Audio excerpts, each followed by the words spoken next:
gentlemen, to this week's episode of Too Legit to Crit, a show on the internet where two idiots talk about something that really they don't have much of a clue about. Yeah. My name is John Santana. And I'm Justin.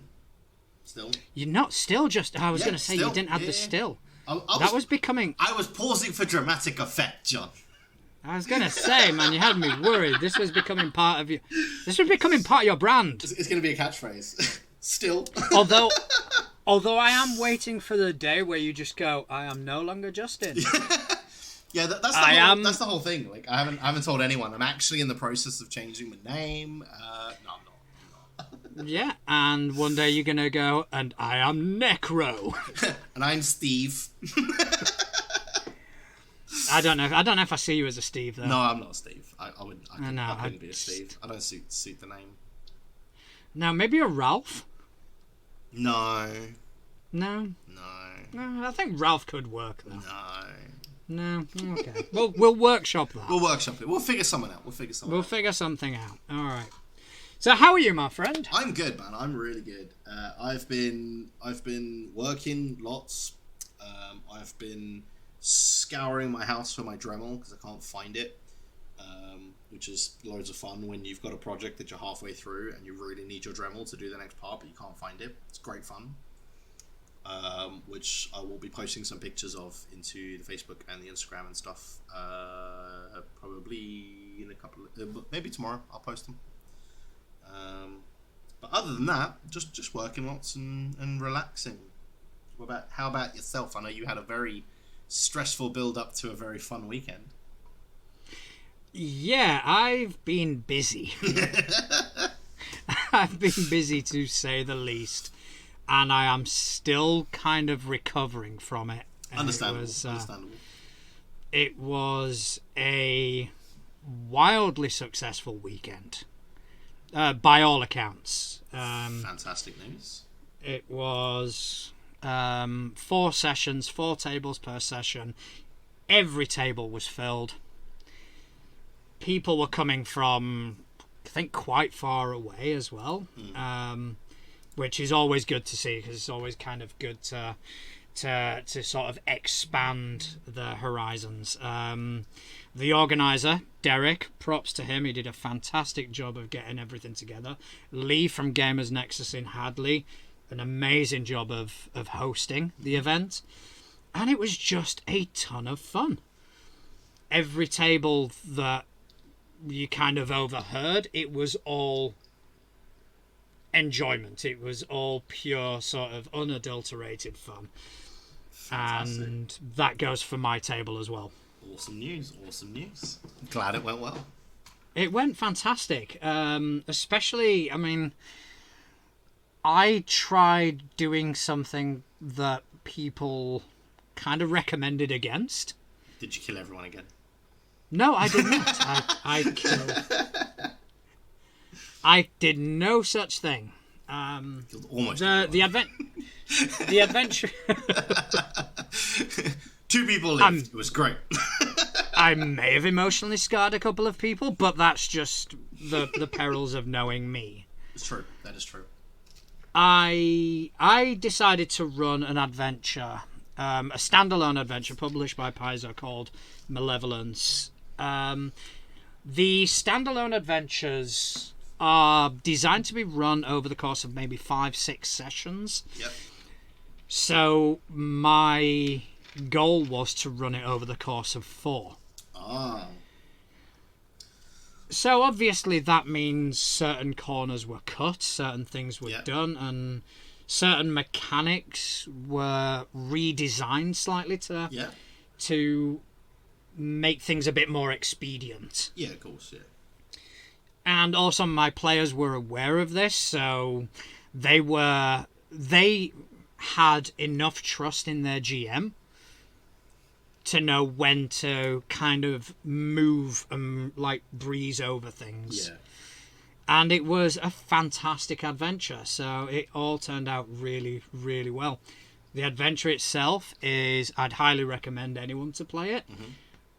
Very cosmic horror-y, which... Yeah, that's been your kick at the minute. it has, and it didn't disappoint. Awesome. So there were mechanics involved that didn't quite replicate the insanity mechanics of stuff like Call of Cthulhu and Delta Green, but it had a Pathfinder equivalent, which I thought was fantastic. Yeah. And it also had like a list of visions that the players could have. Oh, I like that. I Left like up little to touches me. like that. Yeah, left up to me when to drop them. And some of the visions went from puzzling to horrifying. So yeah, all in all, it was a fantastic weekend, and I've just kind of semi-recovered from it, and now I'm planning the next get-together, which is in 2 weeks' time. So more busyness is what I'm hearing. More busyness. Fantastic. I don't plan to be running in this one, so I love that I don't plan to, knowing full well you'll probably end up. if there is a sudden uptake of people wanting to come and play at the lodge, then 100% I will dust off a scenario and happily run it. So we'll just have to kind of see how it goes. I'm going to prep something as a just in case. Yeah. But yeah, so that was a really, really great weekend, and there will be more happening. That's so awesome. Stay tuned. Yeah, well, sounds like everyone had a great time, and I'm glad that it was well received. That's always nice when you put in a lot of hard work and it goes over well. Yeah, I think that's the kind of takeaway I got from it as well. Plus, it was a bit of a homecoming for me because I haven't played in person for about 7 months. just a little while then. Just a tiny bit, just a minute. A little bit, yeah. It's been a hot minute. And that's just purely been down to circumstance. Yeah. Parental responsibilities and things like that, which take priority. So I just haven't had the availability. So it was good to actually get back into the store in person. It was good to roll physical dice. It was good to see the terror in my players' eyes. Yeah. Which I don't get to see over Discord. No, you don't. You don't. I feel like it's an element you're missing. Yeah, it's an element you're missing. It is. At my age, it is hard to get an erection. So. Oh, God, and I can't even edit that out because you do the editing. Oh, that is 100% staying in. I know! I mean, I put a mature warning on this for a reason. That's not because of you. Oh, I'm well aware it's not because of me. I'm well aware of that fact. Oh, right. Moving on swiftly before things get really out of hand. Let's do some news, shall we? I think we should. I think that'd be a good idea. I think it is important to say that the news this week has been brought to us courtesy of yourself. Yes, I did the research this week. You have done the research. Very weird. Very good research you have done. Oh, thank you. Because you found some really good stories. So the first one, this kind of cropped up on my Facebook feed, and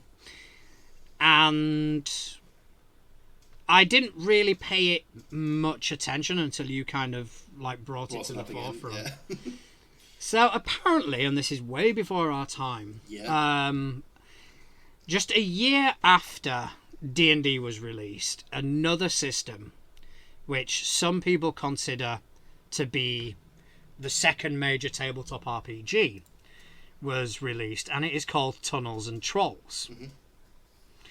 And it was released in 1975 by publisher Flying Buffalo. It's a brilliant name for a company. I love it. Flying Buffalo, I do like that. It's top tier. It's a top tier name.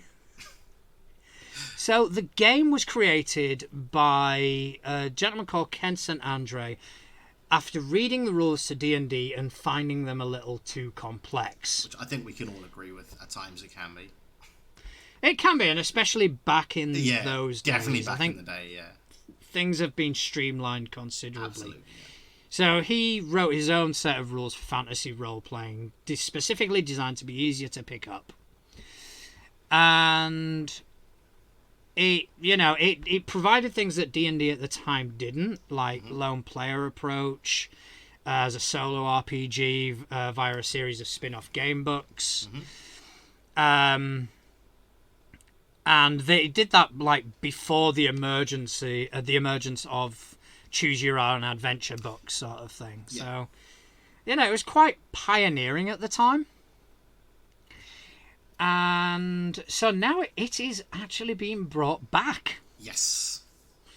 Yeah, it's been brought back by the British publishing house and video game developer behind the cult comic 2000 AD, Rebellion. So that is something I'm very interested to kind of see what that brings. Yeah. There is a chance it might just be another system, but there's a chance it could be something quite big. Mm-hmm. It so definitely has potential, yeah, it definitely has. It's garnered my interest, to say the least. So I'm going to be kind of keeping up with that. But the Rebellion have also confirmed that the existing PDFs for Flying Buffalo games will remain available. Yes. With the studio handling future releases in the series. Yeah. They haven't announced a release date yet, but as soon as we know something, so will you. Yep. And honestly, I think that's the bit for me that I was really, really happy to see, is that they're not going to be like, they've not like acquired this system and then gone, right, everything that existed before can do one. We're starting again. Like they're still saying like, yeah, everything that exists is still going to be available. We're not getting rid of it. That I think is really cool. It's a really nice touch from them, I think. Yeah, so that is really good. So over to you. Yeah, so it looks like following the success of the D&D film up on the big silver screen. Success! Ding! Apparently it's a good film, but man, I have still not seen it. No, I haven't. Considering out of the two of us, I missed D&D is quite surprising. But then again, I haven't been to the cinema since I think it was probably Endgame. Fair. No, I didn't see it, but that was more for reasons. Yeah, that's fair. But yeah, I'm giving credit where credit is due. Yeah. According to reviews, it is a phenomenal movie. Yes, I have heard nothing but good things. Following that, what they have decided to do is to launch their own channel. So it's going to be a 24-hour channel running all sorts of programming. They're going to be running the original comic cartoon, even the animated series from the 1980s, which is going to be cool to see back. And we can see how dated that's become. I've seen it recently. I have comments. You always have comments. But they're also going to be including a lot of like actual play campaigns and other podcasts. Not this one, unfortunately. We'll be also getting some slots on there as well. So it's going to be really interesting to see whether it works or not. For me, it's something that we used to have in the video gaming world. I don't know if you remember back in the day, we had things like Game Network and stuff like that. I don't know if you ever watched those channels when they were about in the early 2000s. No. But essentially, it was this, but for video games, right? So they would have like a half-hour slot dedicated to Legend of Mir 3, or Legend of Mir 2, or whatever the game was at the time, right? And it was really, really good because it got me into a lot of games and stuff that I wouldn't have normally had the exposure to because they were like really niche, small games.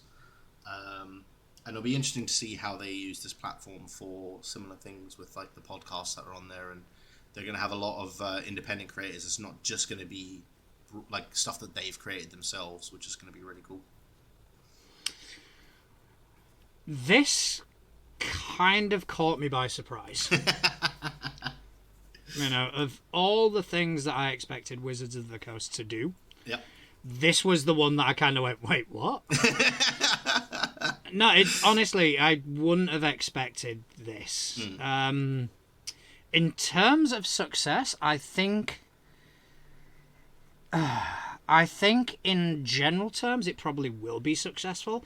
Now, in terms of Wizards of the Coast Hasbro success, that is what remains to be seen. Yes. I think, our measure of success is going to be completely different to theirs. Oh, absolutely, yeah. I think it will be...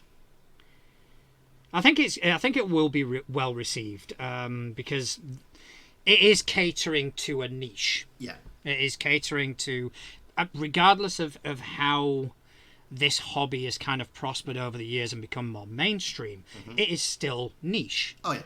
Absolutely. And to be honest, on a side note, I think that is one of the problems that the movie saw.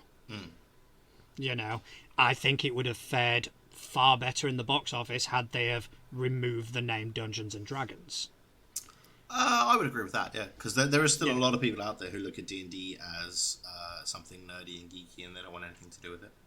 Yeah, it's still got a negative connotation, and I dare say the term Dungeons and Dragons more than the term tabletop role-playing. Yeah, I would agree with that, yeah. Just because you had, in the States you had the Satanic Panic, and then it was always seen as the sort of the peak of being the ultimate forever alone nerd was sitting around a table playing games with your friends, which is counterintuitive. But of course it is. But hey, people don't bully from logic, John. Yeah, that is true. I think for the movie to succeed, it had to not only focus on a niche. Yes. Whereas this, it doesn't have that weight attached to it. No, it's got more time to have like a slow burn, I feel, which is better. Yeah, and we are doing this for this select group of people who are into this. Exactly. And I think it will succeed. Now, whether that success will be enough for Wizards of the Coast and Hasbro, who have a thing about liking money, as most companies do, that is kind of the thing for companies. It is. So we'll just have to see. We'll have to see. There is one show that they have announced, however, which I'm really looking forward to.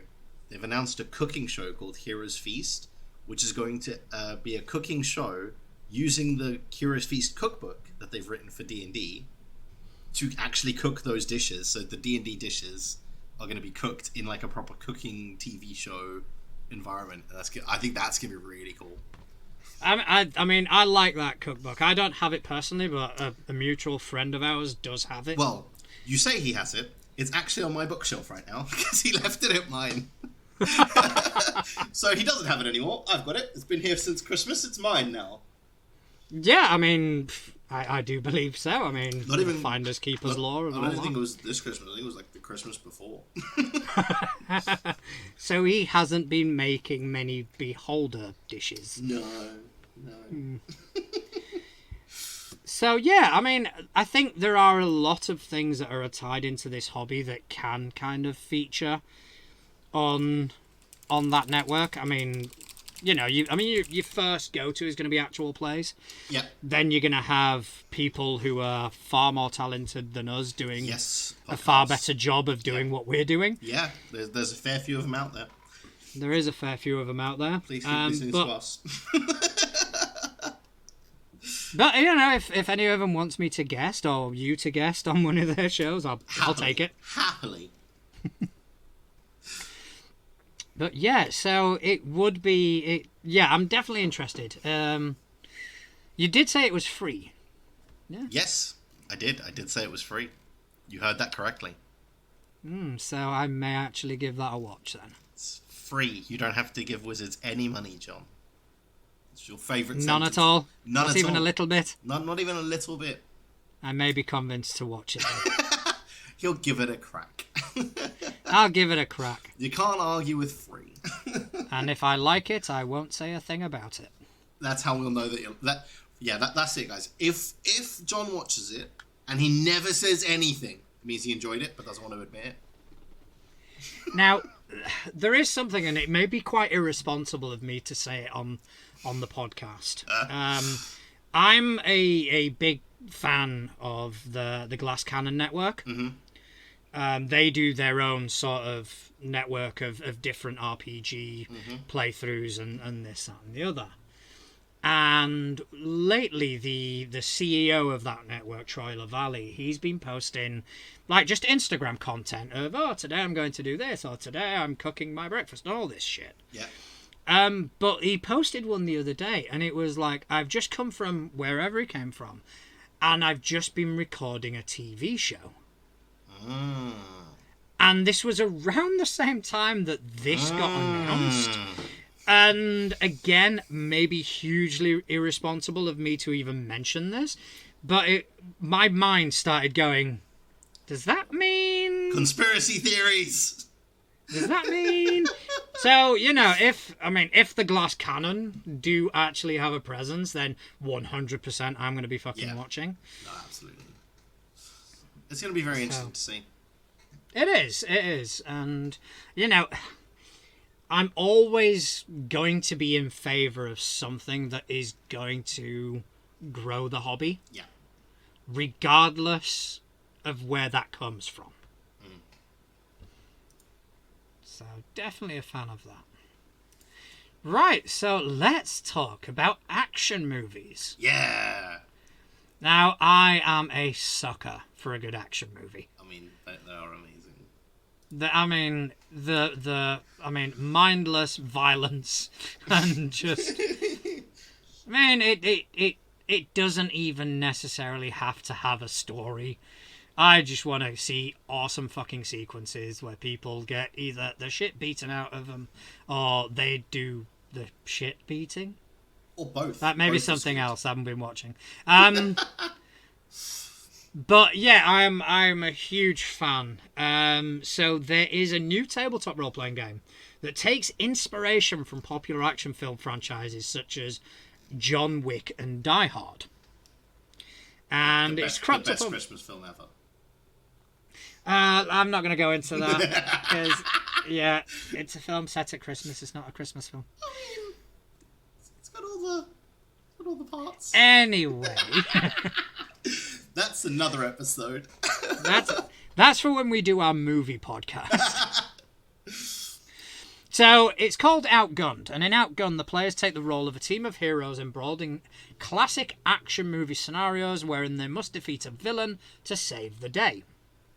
It takes inspirations from the likes of the John Wick franchise, the Die Hard films, True Lies, James Bond.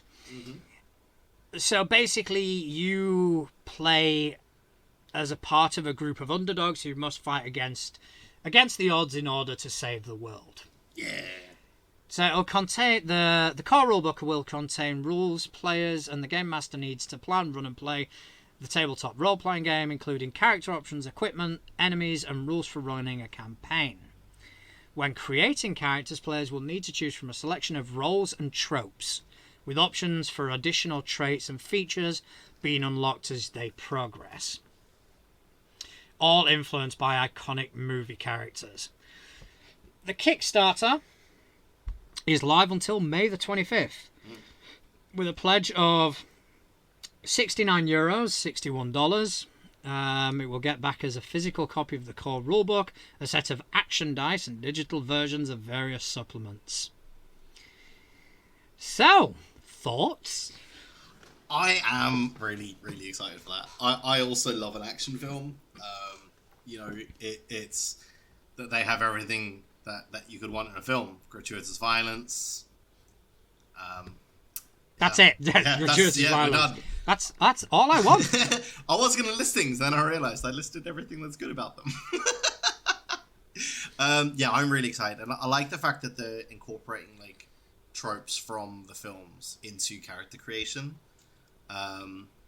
Because that's always like a really big part of action films, right? Is they all have like there's always like some trope that they follow, and I love that they're bringing that into the game as well. I really, really think that's cool. Yeah, I think my mind is kind of processing now how to kind of replicate an action movie. Because we all know that, when combat starts in these systems, a lot of times everything kind of slows down. Yeah. And the more tactical the system, the more that happens. So I think it would have to be theatre of the mind. I think to a degree, yes and no. Because just looking at sort of the brief outline of how the system works, right? So it's not rolling to beat target numbers like it is with most of the D20 systems that we're familiar with. It's rolling dice with specific symbols on it. So I don't know if you've ever played X-Wing, the like tabletop strategy type game. No, I haven't. No. So the way that works is when you're attacking and maneuvering and things like that, you're rolling specific dice that have like attack like symbols on and different symbols, right? So the X-Wing game is done with D8s, but they have different symbols, and you're trying to roll more like attack symbols than the enemy rolls evade symbols, right? So yeah. It's a lot of contested rolls. So I don't think it necessarily will be, because if it's something like you're trying to like vault over this wall to do a thing, you're just rolling and you've got to try and get as many like successful symbols as possible to get over, right? So I think you'd still be able to do it very, very fast paced, because it's going to be you're doing this and then that prompts the roll, and it's so I think you would still be able to do it on the table, because you would move your character, and as your character gets to the wall, you do the roll. And then you would, either hop the wall with your mini or whatever. So I think you would still be able to do it with battle maps. But I think it's one that could work either way, really, really easily. I think something like the initiative at Delta Green would kind of work. Yes. Work in this system, because where it is literally one action. Yeah. So you're just kind of keeping the momentum going of, right, what are you doing? Right, I'm drawing my weapon. Right, what are you doing? I'm doing this. And you're just going through. Exactly and like people that. have the option to kind of sacrifice their turn in the order to do something sooner or afterwards. So, absolutely I'm going to roll to hit you. Well, I want to try dodge it. You lose your turn. That is your turn for the round. Yeah. But then it just carries on moving. So I think that would be a big part of it. Yeah, I think so. And if I were to be designing this, I would probably have some way of rewarding player imagination. Yes. So when a player goes, I want to do this, and it's just completely batshit out of the ordinary, but rule of cool, you just kind of go, there you go, just give yourself an extra dice to roll. Yeah. Something like that. Yeah, it's going to be interesting to see how they handle it and how it works. But I'm really looking forward to it. I'm definitely going to give that a play, I think. Yeah, it's one of these ones that we definitely have to try out. Yeah, for sure. Let's add it to the list. We'll add it to the list. And speaking of new tabletop role-playing games, and kind of on topic from last week's conversation of adapting tabletop games to video games, this one's going the other way. So it's adapting a video game to a tabletop role-playing game. And it's basically... it's a game called Wilderfeast or Wilderfeast, depending on whether you want to pronounce it with a V or a W, based on where in the world you are. I want to call it Wilder Feast. I mean, both work, I guess. Well, Wilder Feast, where you have to eat Ryan Reynolds. For me, I would call it Wilderfeast, because then it's like Wildebeest, which is an animal in South Africa, where I'm from. So that's what I'm going with for the pronunciation. But I'm sure we'll get corrected if we're wrong. That's one of the great things about the internet. But it is a monster hunter. You mean people don't like it when things are wrong? Right? People don't like it. Really? Yeah. I found out the hard way. But this is going to be a Monster Hunter tabletop role-playing game. So Monster Hunter, obviously a very, very successful, very, very popular video game. And this is going to be a really cool concept, because it's not just about the traveling the world and the combat elements. A big part of it is the cooking element, right? So you're going out and you're exploring the world and you're hunting creatures that you then cook, and the way you cook them and the different meals you prepare give you different bonuses and temporary effects for the next hunt. Okay. So you can go out and hunt like a little creature that maybe gives you a resistance to a specific a specific poison or something like that, because the big monster you're going to go hunt deals a lot of its damage in that poison and things like that. So there becomes like a whole strategic element to it, because you can go on these smaller hunts to prepare for a big hunt that then makes you make the big feast, and stuff like that, which is, I think, really, really cool. I do like unique takes on things. I do like it, like the other week when we were discussing that post-apocalyptic family like road trip RPG. This is I kind of see this in the same light of, we're going down, we're hunting monsters, but we are chefs, we are cooks, we are hunter chefs and all this, and I do like the concept, although you just know that some prick is gonna create his version of Gordon Ramsay and call everybody a fucking donkey for 4 hours. Absolutely. There is, however, that person will probably be me. Or me. It's gonna be both of us. But one of the things I really like about it, right, is obviously in this it's humans versus monsters, right? That's the whole concept of it in the combat element.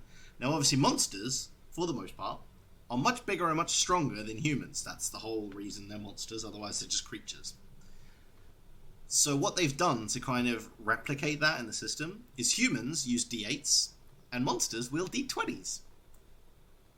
I like that. So there's actually an off-balance between the humans and the monsters in the combat elements and that as well, which I think is going to be quite cool. I do like that concept. That is fun. That is just the pew pew pew versus the bang. Exactly. Yeah, I do like that. Yeah, so their core rulebook is going to have guidance for creating characters, using 6 starting tools, each with unique traits. 8 class-like specialties, along with the tutorial scenario, which is going to be really good, because that's one of the things I've always found with games, is when you've got new players and you sit down to play that first game, you get them to build their characters, you've either got to kind of create your own little one-off encounter or a little easy mode quest to kind of get them used to the gameplay and stuff. This has it built into the core rulebook, which is quite cool. Yeah, there's a lot of systems coming out doing that now, and I think it is a great fucking way to introduce players to new systems. And the core rulebook will also include the bestiary containing 32 different monsters, and detail of the whole land. And it's all inspired by the geography and climate of Southern California. So this is all going to be set in Southern California, essentially. Nice. Which is going to be awesome. So this is going to be published by Horrible Guild, and also launching on Kickstarter later this year. And release date not yet announced, but as always, as soon as it is, we'll let you know. Fantastic. That is definitely Going something on the list to look out for. Yeah, going on the list. This list is getting ridiculous. This list is massive. This list is huge. Speaking of like releases and all that, something I did want to run by you. The Lord of the Rings, if I remember correctly, the Lord of the Rings RPG is out. Oh. It's now available on DriveThru RPG. Interesting. So I wanted to offer you a proposition. Okay. Right. You are... I like how you're doing this when we're recording, so you can hold me to my word. Exactly. That's why I didn't mention it in the warm-up. Yeah, you didn't. You snuck this one in. I did indeed. Obviously, out of the two of us, it's no secret that you are the 5e person. Yeah. I am not the 5e person. Yeah. So what I was thinking is we run 2 games. Mm-hmm. You run a small adventure with me as a player, obviously. With the Lord of the Rings RPG. Okay. I, on the other hand, run an adventure with you as a player using the One Ring rules. Ah, I see where this is going. So, and then we just compare not necessarily to see which is better. I'm not interested in that. Yeah. Just to see differences. how the different mechanics create a different experience. I like that. Yeah, I thought that the other day. Yeah. It's like, that'd be a really cool little experiment. Yeah, I'd be down for that. I'd absolutely be down for that. I think that'd be a really fun little bit of interestingness. Yeah, and, it'd be, we could try out your tabletop. Yes. I know you're not going to want to do it online, so... Oh, yeah, we can come sit at my lovely table. Yeah, I'm not even going to propose that. So, yes, I will... so if they've got, like, individual starter scenarios, we could run that. If not, we'll just run something quick and easy. Yeah. And just to kind of gauge how the different mechanics affect the game experience, and I think that's... I think it's fun. It is the perfect product to try it on. Yeah. Because they are essentially the same thing. Yeah. No, I think absolutely, yeah. Because it's really... It's so hard to normally compare two different systems, right? Because they're trying to not necessarily achieve the same thing. Whereas here, that is obviously what they're trying to do, because they've essentially ported one system to a different system. Yeah. So I think you're right. It'll be really, really interesting to see how the two compare and contrast. So those two systems have now gone to the top of our list. They have gone to the top of the list. All right. So I'm glad you agree. I'm glad you're on board, and we shall update people with how it went. That would have been a really short segment if I just went, no. No, you know what? Fuck it. No. Fuck those hobbitses. Fucking hobbitses. Right. Okay, so during the news, we did kind of mention a couple of the stories which involved Kickstarter campaigns. Indeed we did. So we thought it would be quite interesting for us to maybe share our thoughts and possibly highlight the pros and cons of Kickstarter. And not necessarily Kickstarter, but things along those lines. Yeah. So what are your thoughts on it? So I'm in two minds. I love Kickstarter as a way of kind of funding projects that like the smaller publishers might not be able to get done otherwise, right? I think it's a great tool for that. Because if you've got a publisher who has a system that it has a really cool group of players and they want new content for it, but the publisher just can't afford to publish it, it's a great way to get that out, because then you know that there's people that are going to play it and buy it and purchase it when it's out because they've put money into it already. And it's just a really helpful tool in general, because it means you're not putting out... It minimizes the risk from the publisher's side of things, right? However, the other side of that coin is for unknown publishers, or unknown publishers, in air quotes, it can be a method to put out a really cool concept that gets people really excited and never deliver. Yeah. So yeah, I think it's a double-sided coin, and I think it's something you need to be really wary of if you're ever putting your money into a Kickstarter. Yeah. I agree. I do agree. I think there is a place for it. Yeah. It is something that publishers and companies sometimes need, not necessarily for the financial aspect, but to use as a metric. Yeah. In the sense of, okay, this is what we want to do. We want to kind of see if this is going to work. Yeah. Before we decide to sink time and money and resources into this project. It's a bit like a focus group. Yeah, that is kind of the way I see it in a lot of senses. I have a rule of I don't kickstart things that I'm not going to be wanting to buy upon release. Yeah. I don't see some publisher coming out and kind of going, oh, this is what we're wanting to do. This is our idea. Here are concepts. Here are blah, blah, blah. Give us money. That I don't buy into. Yeah. In that case, I'm more cautious, where I don't mind paying the premium. I don't mind waiting until release, until the reviews are in. Yes. To then go, you know what? I'm going to spend money on that. Mm-hmm. However, there are some things that come out from certain companies that put their projects on Kickstarter, and the way I see it is, I'll be buying this anyway. Yeah. Regardless, the moment it's released, I'm going to be buying this. So I may as well get in early and get a discount or get a benefit or get a little... Case in point, Cypher. Yes. Cypher recently just done a backer kit for kind of, I think, promoting their core system as opposed to the settings that they've got. Yeah.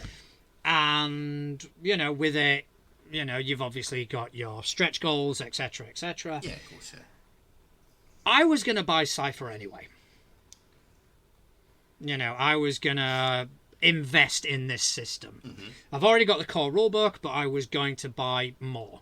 Yeah. So when the backer kit came out, it's like, okay, fair enough. This makes sense for me to... it's going to cost... I've paid 60 quid. Yeah. On it, and I'm getting, I think, the initial sort of offering plus about 6 stretch goals involved with that. Yeah. So, yeah, I'm getting a bargain. Yeah. And it's a bargain that works for me. The other day we discussed Dreams and Machines from Modiphius. Yes. The Kickstarter hasn't gone live yet, but I've signed up to be informed when it does, because chances are when that comes out, I'm going to buy it. Yeah. So I may as well get it now. But there is the downside that the product isn't any good. Yes. So it is a bit of a leap of faith, and I do see it quite akin to pre-orders on video games. Yeah, which is something I never do for that very reason. Case in point, for pre-orders being not a great idea on video games was Cyberpunk 2077 or whatever it was called. Yeah. That was like the most hyped game I think of I think it was last year or the year before when it came out. Everyone was like super hyped for it. They had like Keanu Reeves do the announcement at E3, and everyone was like super, super stoked on it. Everyone pre-ordered it. I didn't, because I was like, nope, not risking it. And I'm so glad I didn't, because it came out and it had so many issues. Yeah, and I think they've been still not fixed. I may be wrong because I don't really keep up with video game news, but apparently that Harry Potter one that came out, I think that's been marred with problems as well. It had a few issues, yeah. And, I think people gave it an initial, like, really positive review, but after actually playing the game, they've kind of gone, hang on a minute. Yeah, there was a lot of that, yeah. So, I think that is a risk, and it is a leap of faith. The ones that I've showed interest in, and I will probably kickstart, is the Modiphius Dreams and Machines, the Abomination Vaults video game. Yes. And I think there was one other. That's really good. There was one other that I put in to get notified. Can't for the life of me remember what it was. But I'm sure I will be told via an email at some point. Yeah, very, very, very soon, I'm sure. And then I'll still be able to make the decision of, do I still want this? Do I not? I think it's looking at the how much you're putting in versus the rewards you're getting. Because I know there was one that we looked at the other day, and I'm not going to mention any names for obvious reasons, but there was one that we looked at the other day where the math didn't really add up. I don't know if you recall that one. I remember you pointing out flaw after flaw after flaw. Well, because it was okay. So it was something that we were looking at for a news story for the podcast, and then I went down to the Kickstarter. I clicked on the link. I looked at it, and it was just like, there were so many issues with the math. Because it was like they were basically saying that if you put in X amount of money, right, we'll give you X amount of rewards. But if you added it up, you weren't actually getting any benefit, because they were saying like, oh, if you do it through the Kickstarter now, you'll get it at this price. But then if you look at the cost on release that they were quoting in the same Kickstarter, you get it at the same price. Yeah, that was the one. That was the one that we read the article and went, is this a paid advertisement? Yeah. It read that way. It really did. It genuinely felt like we were reading, like, you know, like those Raid Shadow Legends things at the start of YouTube videos. Like, this video is sponsored by, like, those ones where, like, they're blatantly reading a script. And it's like, no, I'm not. And there was no disclaimer on it to say it was a paid advertisement. It's like, this is... the journalist that wrote it, he's got something to do with it. He's probably the creator. It's going to offer a dynamic this and a dynamic that, and all these things really aggrandizing it. It was like he'd copied and pasted the blurb off the back of their marketing pack. It was like, yeah, this is the story. Here's the link to the Kickstarter. That'll do. He had a deadline coming up. He was like, yeah, fuck it. Just copy and paste. That'll work. Woke up hungover and just went, oh, for fuck's sake, I need to write an up. Let's click. Oh, there we go. That one. That'll do. It's news. Sure, it's new information, therefore it is news. But yeah, so I think that's kind of my advice for looking at Kickstarters is make sure that the rewards actually outweigh the costs that you're putting down. Because if like you're paying like you just said, right, for the one that you've put in, you said like 60 quid, right? Fuck, I can't speak. So you've put down 60 quid and you're getting way more than 60 quid's worth of rewards. So it's worth it. But if you put down 60 quid and you're only getting 40 quid's worth of rewards, you might as well wait for release. Yeah, 100%. I think that's it. I think, you know, we've all got that friend who kickstarts everything. Yeah.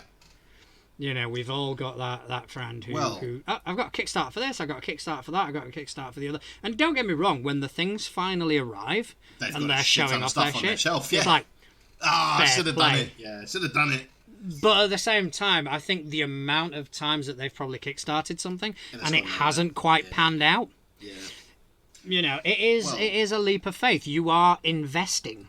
I mean, case in point, on a Kickstarter that did similarly to that, again, I'm not going to mention any names, but there was one recently that they hit their goal for their Kickstarter, and then instead of releasing all the information, told everyone they had to donate 50% of their pledge to actually get the product again. Really? Yeah. Ah. And that was, to me, I read that and I was like, wait, what? So, like, people had pledged, like, I think, like, the highest pledge that they had on the thing, without doing, like, custom pledges or whatever, like, the highest one that they had listed was, like, I think it was, like, $120 or something, $129. So if you'd made that pledge, and then you actually wanted the stuff that they'd offered you for that pledge, you had to put in, like, another $60. That's insanity. Yeah. And they did that across the board. Like, so if you put in, like, a $60 pledge, you had to put in an extra $30. So your $60 that you're like, oh yeah, the $60, that's worth it. With what I'm getting, was now a $90 pledge. But you're not getting the $90 pledge's worth of stuff. You're still getting your $60 worth. That's madness. Yeah, and that to me is something that I've always been really wary of with Kickstarters. At any point, they could just go, oh, actually, we miscalculated. We can't do it for that much money. We need more money. I mean, there's also the sort of downside, for want of another word, where you've got anyone who comes up with any concept, and you know, we'll keep it in the realm of tabletop role-playing games because that is what we do, that's what we talk about, where they kind of go, most of the time this is what I want to do, this is what I want to create, and I'm going to put out a Kickstarter. Now, for me, that is trying to accomplish something without sacrifice. Yeah. You know, and nothing in this life that's worth anything comes easy. So surely if someone has a strong belief in the product that they eventually want to bring out, some of that has to come from them. Yeah. You know, it can't be just oh, this is my idea, give me money. Yeah. You know, even if that is going to get investors, but that is actually doing the legwork, that is actually, you know, explaining your concept, showing off your concept. Well, I mean, that's the thing, right? The way I look at Kickstarter is it's essentially, you know, like Dragon's Den or Shark Tank or any of insert billionaires sitting in a room shitting on people's ideas for 35 minutes to an hour, right? TV show here. It's essentially that, right? It's you're coming up with an idea, a product that you think could be marketable, and you create a Kickstarter because you want to try and raise money to get it done. But if I'm looking at that, and all you've done is there was another one that we looked at that they wanted like $40 for a 20-page PDF. Oh yeah, so Yeah. I mean, I read that. I was like, for 20 pages, what's that? Character creation? Oh, no. 20 pages is their character creation, all of their core rules, all of their items, their bestiary, and there's a mini adventure path in 20 fucking pages? How big are these fucking pages? Like, are you buying like A1 pages? Is that what this is? Like, there's no fucking way. And they wanted $40 for that to produce a PDF. That's 20 pages long. It's just not worth it. There's not enough work. And like, if you were to pledge, I think it was like, they wanted like, it was like $200 a chapter they wanted to do the artwork for the chapter. Yeah, oh yeah. Like, shouldn't you have the artwork kind of already lined up and priced out and done before you come to me to say, hey, look at this pretty artwork that I want you to pay for? No, it's not how it works. Yeah, and to kind of equate it to your analogy of Dragon's Den, it's like those people that come up and, this is my product and this is my sauce or whatever the fuck they're selling. And they kind of go, okay, so give me numbers. How many have you sold? Oh, I haven't sold any. Or how many what is your projection? And they start asking, and I don't know. And you just see them start to crumble. How much does it cost you to produce one unit? I don't know. You haven't produced any yet. I don't know. Bathtub and a wooden spoon. That's honestly, that's the way I look at Kickstarter, right? I look at it as if I'm one of the dragons on Dragon's Den, sitting there going, right, why should I give you my fucking money? It's my money. You've got to earn it. I had to earn it, now you got to earn it. You work hard for that money. I work. Let's just leave it there. You pretend to work hard for that money. That's better. That's better. No, but yeah, that is. Yeah, I completely agree. It is if you want me to invest in a Kickstarter, you have to sell. Yeah, to me. Absolutely. That. And if you don't sell to me, then I'm not going to invest. I mean, we like the two stories that we've run this week. We've both gone, oh yeah, we're really interested. And that's not because we're going to jump on anything. Before we actually present a news story, we go through it and kind of go, yeah, we don't give a shit about that. We don't care about that. That's fucking ridiculous. And because we don't want to kind of drag anyone, that is what we do. That is our brand. We're taking that age-old thing that, like, you know, grandparents used to say, if you can't say anything nice, don't say anything at all, which is why we just... I not quite, because if I held that up, I wouldn't say anything. Okay, valid point well made. So let's just say I'm selected. Okay, when it comes to the news stories, we follow that. Yeah. You know, I mean, if I rag on Wizards of the Coast from time to time, who gives a fuck? I know they certainly don't. I do. You'll be fine, don't worry. You'll get over it. I'll survive. Okay, when Paizo fuck up royally, you can rag on them as much as you want. I absolutely will. You don't think that's why I was checking the news stories this week? See if they've done anything. See if there's been... Keep an eye on. I'm literally sitting outside their head office every day, like waiting. I'm going through the trash. I'm trying to find something. Yeah, John's been smug for too long. When I see something like that, I'd be like, oh, I'm feeling ill. I can't podcast this week. I've come down with the lurgy. I've got oh no, where is me? I got leprosy.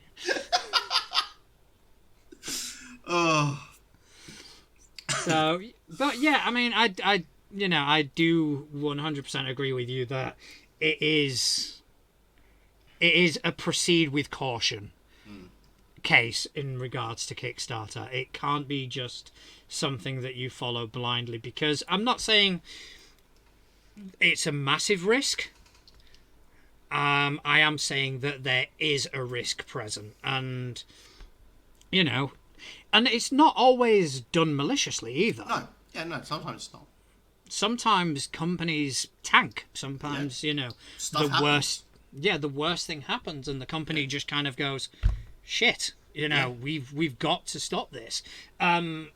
It's no one can tell what's going to happen, and that is always going to be the risk of pre-ordering, whether it's via in video games, whether it's in tabletop role-playing games. Yep.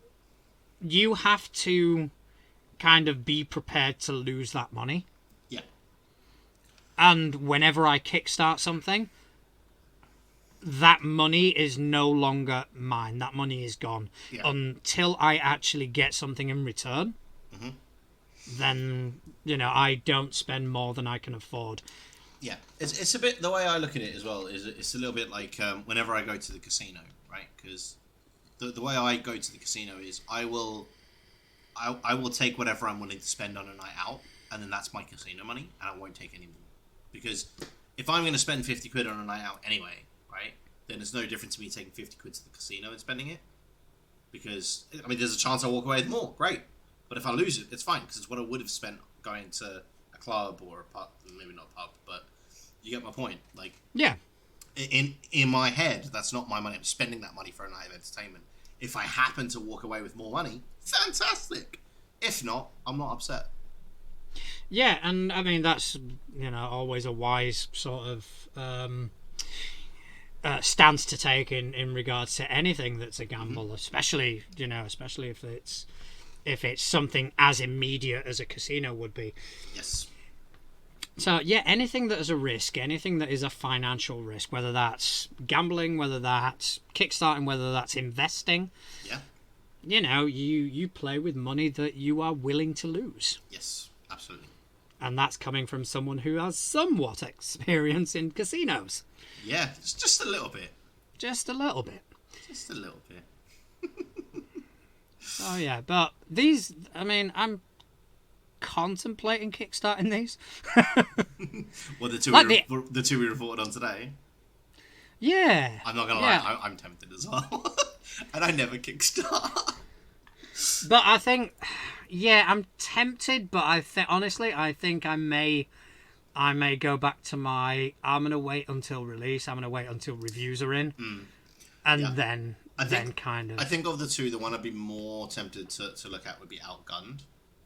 Just because I like the concept of having the action dice and stuff like that. I think that'd be quite cool. The cooking and stuff from Wildefeast, I think would be really interesting, but it doesn't draw me as much as running around like John Wick or...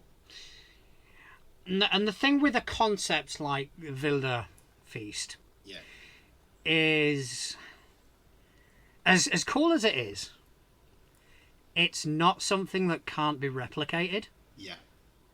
So you can read that and kind of go, this is a really cool concept. I'm going to see about bringing that into my 5e game or my Pathfinder game or whatever. So whereas the Outgunned one, you'd have to do quite heavy lifting. Well, yeah, because it's using non-standard dice. And it's not only that, it's trying to take a different angle to a game mechanic. It's it's not something that can easily be replicated in Pathfinder, for example. Yeah. So I think I like them both. I am interested, and I will keep up to date with them, and I'll be interested to see what reviews are once they are released. Yeah. But I don't think they've swayed me quite enough to kickstart. And plus, if all these Kickstarters start coming back, all the ones I've shown interest in, it's already going to be an expensive couple of months for me. Yeah, so yeah. So yeah, shall we take a no? Sorry. I'm gonna do that again. Justin, Yes. should we go to the couch? Let's go to the couch.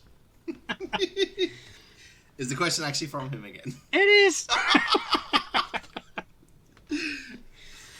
Just as a reminder to everyone out there, you can actually send in questions. Stop relying on couch, everybody. Yeah, couch doesn't have to do all the heavy lifting. Although the segment will forever be named after him, but if you want a segment named after you, start writing in. There you go. Write more questions than he does. Exactly. So, today in Couch's Corner, I actually like that better. Yeah. I like Couch's Corner better. Yeah, I like it. Yeah, let me actually find it. Okay, right, so, Couch this week says, going the other way from my last question, when a popular franchise, e.g. Star Trek, Doctor Who, Avatar, Dragon Age, etc., etc., gets turned into a tabletop role-playing game, do you think the feel, mechanics, and atmosphere of the series /IP ever translate truly to the tabletop? I think. Sorry to interrupt, but before you continue, go for it. This does seem very planned. This, considering what our subject matter has been, and this, that, and the other. But I will categorically say that the only person that knew about this question was myself. Justin had no idea.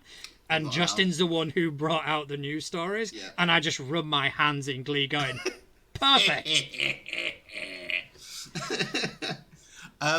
Right, so I've actually had a little bit of experience with one of the games that he mentions in the question.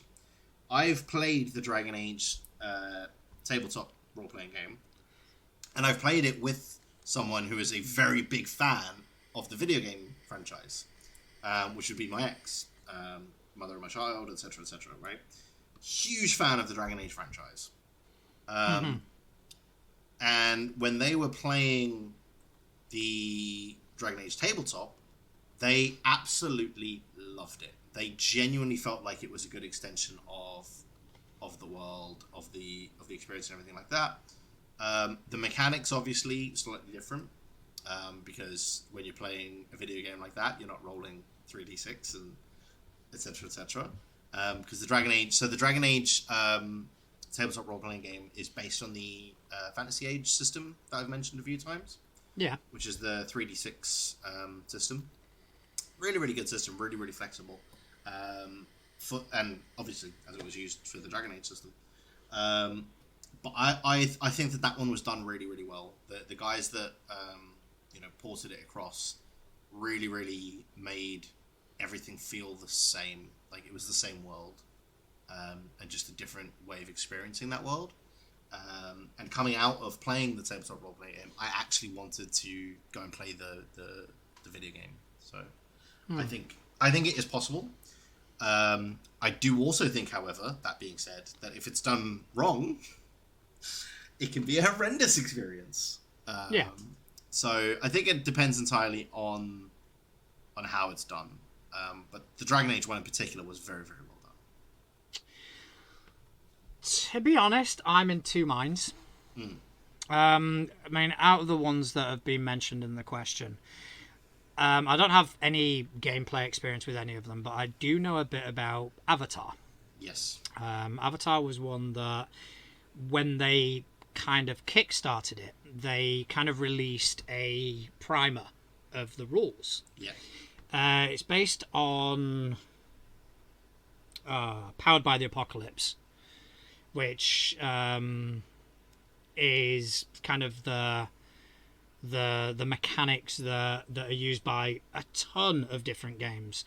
Monster of the Week, for example, is the one you're probably more familiar with. Yes, yeah. And really fun game. I read it, and I mean, I did kind of like what they did, especially the bending capabilities wasn't a mechanic. It was just something your character could do. Okay. So it wasn't something where, oh, you've got a roll or you've got spell slots or anything like that tied to it. It's a case of, you are a bender. You can do this. And this is part of your character. and it was actually quite a fun concept. Now, this, I kind of have to put out a disclaimer here that my sort of feelings on this are strictly my own. I am not trying to kind of convince anyone of my point of view, or am I even trying to comment on the quality of these products that are coming out.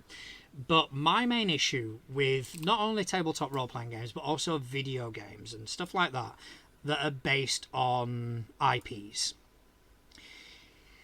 If an IP is turned into, in this case, a tabletop role-playing game, it's because it has a following. Yes. It's because it has a dedicated, large enough following, and there's a lot of crossover between tabletop role-playing games and this following for them to kind of go, this is a good market, this is, a marketable idea, we can bring this out. Okay, which I think is great. I think it's fantastic. If you're a fan of Lord of the Rings, by all means, play Lord of the Rings. If you're a fan of Doctor Who, Star Trek, Star Wars, Aliens, Dune, Blade Runner, all these IPs that are out and they've got fantastic tabletop role-playing games attached to them, then yeah, 100% enjoy that. But my issue is these IPs have become big for a reason.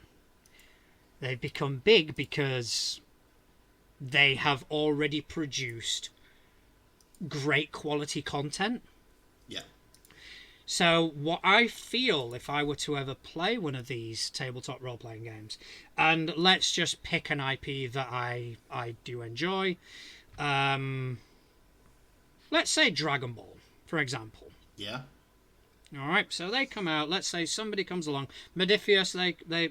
They come out and they bring out a Dragon Ball RPG. I think there is one in existence, but it's probably been forgotten by now. But so they come out, they do this huge launch of this Dragon Ball tabletop role-playing game. I still wouldn't invest, and that's because in my mind, the best stories and the best things to happen have already been done. Okay.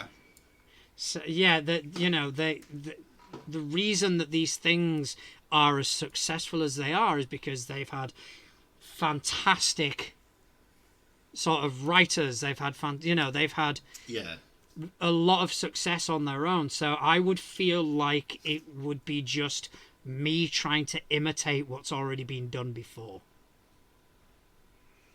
But like I said, that's my personal feelings, and I don't expect anyone to kind of share that. I get what you're saying, because it kind of it's something that I've kind of struggled with a lot in my sort of even my writing when I'm trying to write a campaign or a concept or anything like that, is I find it very difficult to write something that isn't something I've played before or something I've watched before in a film or something like that, because that's kind of the way my brain's conditioned to think, right? If I'm thinking sea adventure, my brain instantly goes to the Skulls and Shackles campaign that we played, because that was a really good sea adventure that I experienced. So my brain goes, well, that was good. That element was good. Let me use that, and then I end up looking at the page 3 hours later, and I've just written the first chapter of Skulls and Shackles, but in my words. So I get where you come from, because you kind of start trying to imitate the parts of it you really enjoyed from the source material, to a degree. Yeah, I mean, don't get me wrong. Even myself, when I'm writing my campaigns, I always have inspiration. Yeah. Like one of my... It's almost like you're a bard. So... a bard with no discernible artistic talent whatsoever. I mean, isn't that all bards? They just tell stories. That's true. This one time at band camp, that's a bard. This one time at bard camp. Bard camp. Dude, that would be a fun campaign setting. Bard camp. I'm already making notes in Obsidian. Oh, I'd play the shit out of that. So I do kind of borrow from here and there. But that inspiration from me isn't something as concrete as I watched this TV episode and I want to replicate that. For me, it's I'll take a little something that sticks in my mind and I'll expand upon it. Yeah. So, for example, there was one arc we did in my Homebrew campaign where there was a person who was being tried for murder. And he was completely innocent, but he wasn't saying. He was resolute in just in accepting his fate. And the reason he was doing that is because of his alibi. Because the night of the supposed murder, he was with the wife of his best friend. Ah. And that is directly lifted from Over the Hills and Far Away, which is a song by Gary Moore and Nightwish. It was big and nutty boy. So, yeah, it was just a song that I liked and kind of went, oh, that's a cool story. I want to expand upon that. Another one... I'm just trying to think of different... But anyway, we won't bother going into that, because if not, I'll be here all day. But so I do take inspiration. I'm not saying that is wrong, because I do it all the time. And, it happens everywhere in writing. Yeah. But I think, like, for example, to go back to the example I'm using, say they brought out a Dragon Ball RPG. 100% I'm building Vegeta. Well, yeah, obviously. And I'm doing that, and it's going to be a carbon copy. I definitely haven't built him in 5e, by the way. Yeah, I've built a few of them. Don't worry, Yeah, you're not the only one. But that is kind of my mentality towards it. So yeah, if I were to play the Aliens RPG, my mind would immediately kind of go, all right, let's build Ripley, or and any of these sort of IP. So that's kind of why I stay away from them. Yeah. Just because I don't want to rehash what's already been done. Well, that begs the question then. So we just put the Lord of the Rings games to the top of our to be played list, right? So who are you going to play? For me, Lord of the Rings is not... I mean, don't get me wrong, read the books, loved them, they were great, but it's not something that I hold as dear as some other people. Yeah. Okay. I don't see it as...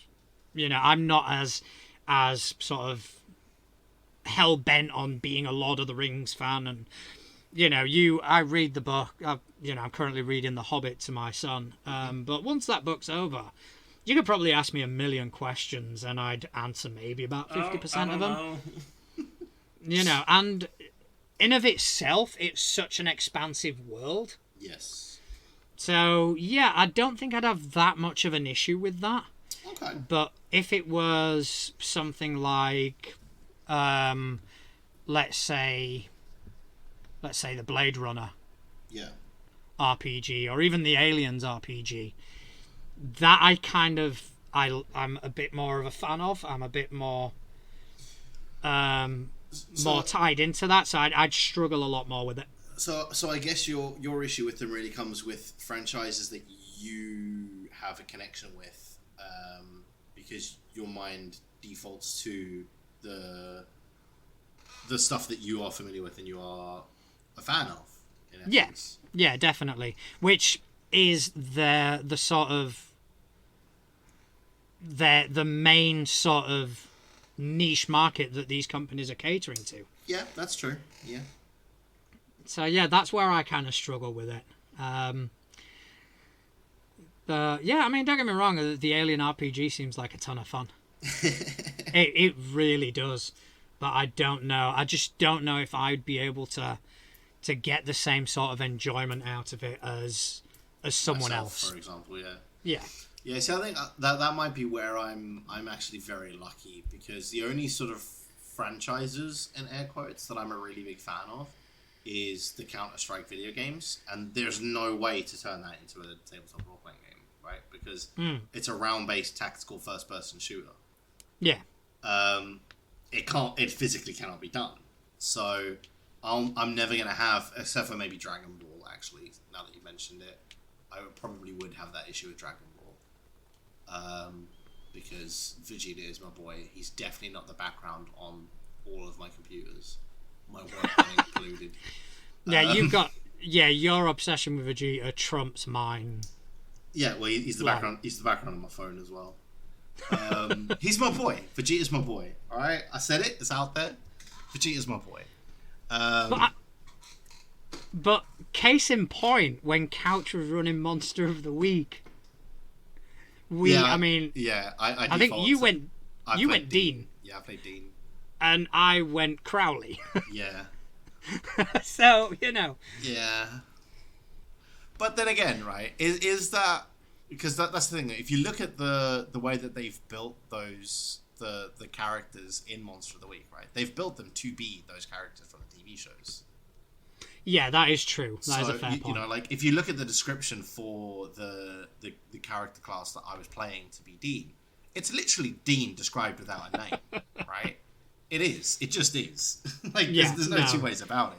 Yeah, I completely agree. That was a lot of sort of nudging in the right direction. So I think it also comes down to how it's maybe written, because like with that, right, where they've tried to leave it like, this isn't Dean, but it's definitely Dean. So anybody who knows the franchise is going to read that and go, that's Dean. Anybody who doesn't know the franchise is going to go, oh, that's a cool character, I'll play that, and give it their own spin, right? Yeah. So I think there is definitely an element of that. But that comes down then to the writing, because if you look at something like the Dragon Age one, to go back to that, I had never played Dragon Age, the video game, or the tabletop role-playing game before playing it for the first time. So I was able to build freely, not knowing any of the lore about, you know, the people from this region or the people from that region or anything like that. But the people that I was playing with were all very, very big Dragon Age like fans, right? They know the series inside out, back of the hand. Like my ex, I'm fairly certain they would be able to play through Dragon Age Inquisition blindfolded with one hand and hopping on one foot, right? Yeah. They know the series. And they absolutely loved it, because they were able to interact in a way that they aren't able to do in the video games, which was really cool for them. And there was no steering the campaign towards the video game like world, if that makes sense, because they set it I think it's set either before or after the video game, I can't remember which, so it's still in that world, so all of the lore and the character tropes and stuff that they have for people in those regions exist. Yeah. But the timeline is different, right? So you don't have any of the characters specifically. So it could be after the fact, or I think in Dragon Age, I think it was after Inquisition, or I can't remember for the life of me now. But essentially, it takes place in a different timeline. Mm-hmm. So you then don't have that worry, and there's no writing that steers it towards that, like there was with Monster of the Week. So I think maybe it comes down to writing as well. Yeah, I mean, you're probably right, and it's probably my own personal hang-ups are kind of against it. So, but I do, to kind of like more directly answer Couch's question, I do think that it is possible. Absolutely, it's possible, yeah. You know, because I've actually listened to actual plays of Aliens, and it is a very claustrophobic, sort of paranoia-led sort of feel to it, where you've got this sort of unseen threat that when that threat becomes seen, shit goes insane. Yeah. So yeah, I do think it is possible. Yeah, I think it's definitely possible. It just has to be handled correctly. Yeah, definitely. I think that's what the key comes down to, is whether they try and recreate the video game flawlessly, which I think then won't work, or the film flawlessly, which I think won't work, or if they try and just capture the essence of it. If they just try and capture the essence and put it in the same world, I think that works better. Yeah, there is definitely a possibility, and I will probably try and play more of these systems because I feel like I am actually missing out. Yeah. With my weirder version, because, you know, like Free League and Modiphius, they put out some phenomenal games. Yeah. That just happen to be tied into IPs that you like. So yeah, I will. If anyone's running anything in our area along those lines, give me a shout and I will. There is a mutual friend that we have that runs a very, very good Dragon Age game. So I'll say, I won't say his name here for obvious reasons, but I'll let you know once we're done here, and you'll be able to get in touch with him. I'm sure he'll be more than happy to run again.